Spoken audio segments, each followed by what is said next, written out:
Now, Democratic Congressman Raja Krishnamoorthi of Illinois. He sits on the House Intelligence and Oversight and Reform Committees. Congressman, great to have you with us as always. So, as we just heard there from our colleagues, it is definitely a problem that exists now, regardless of who is to blame for it and exactly how we got here. How do you think President Biden should deal with this border issue as you see it today?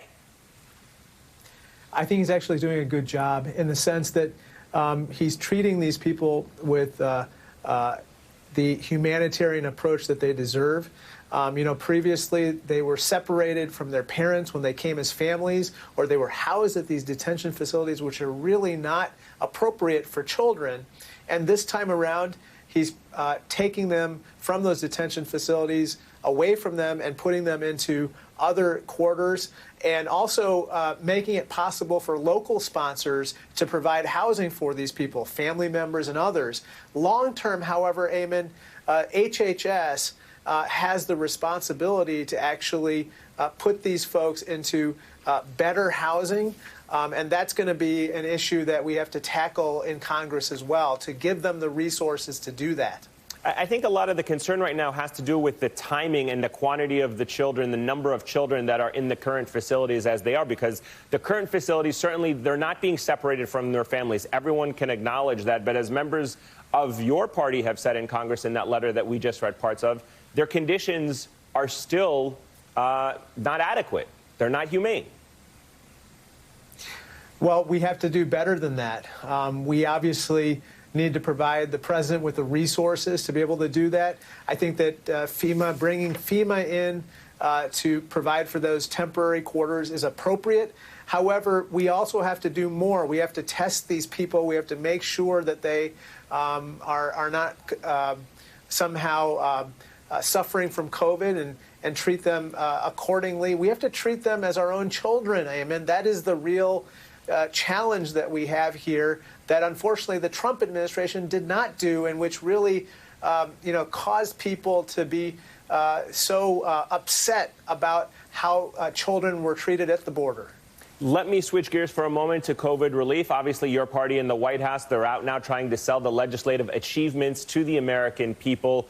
Right now, with a variety of advertising campaigns and steps, they're all looking ahead, obviously, to the 2022 elections. What do you say to critics who argue that the bill falls short of what Americans really need, whether it be the minimum wage and whether that, narrowing down that gap of who is eligible for it by their income took off about 8 million people receiving the full $1,400? I respectfully disagree. My constituents have expressed, on the whole, satisfaction with the plan.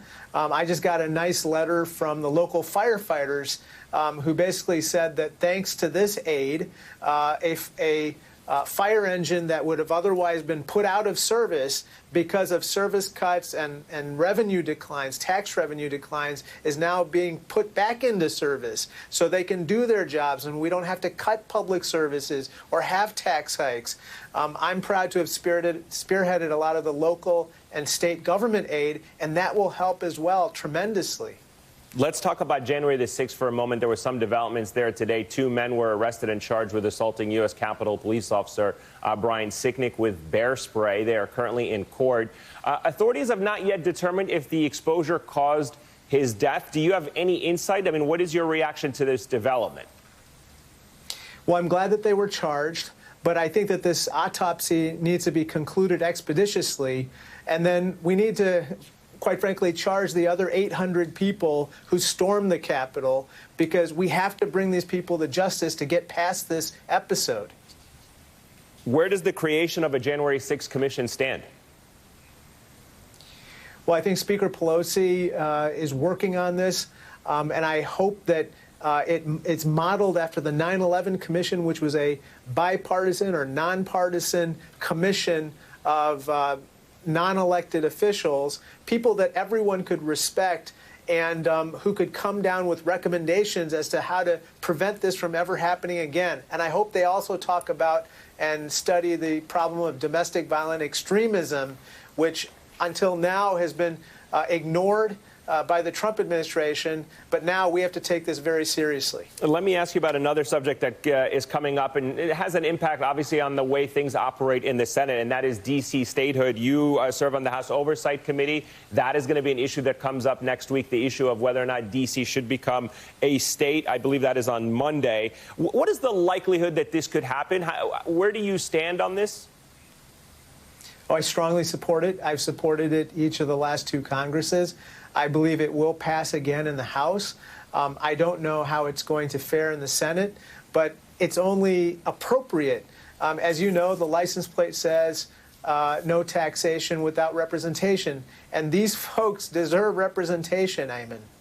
All right, Congressman Raja Krishnamoorthi, always a pleasure. Thank you so much for your time, sir. Thank you so much, Ayman. Take care.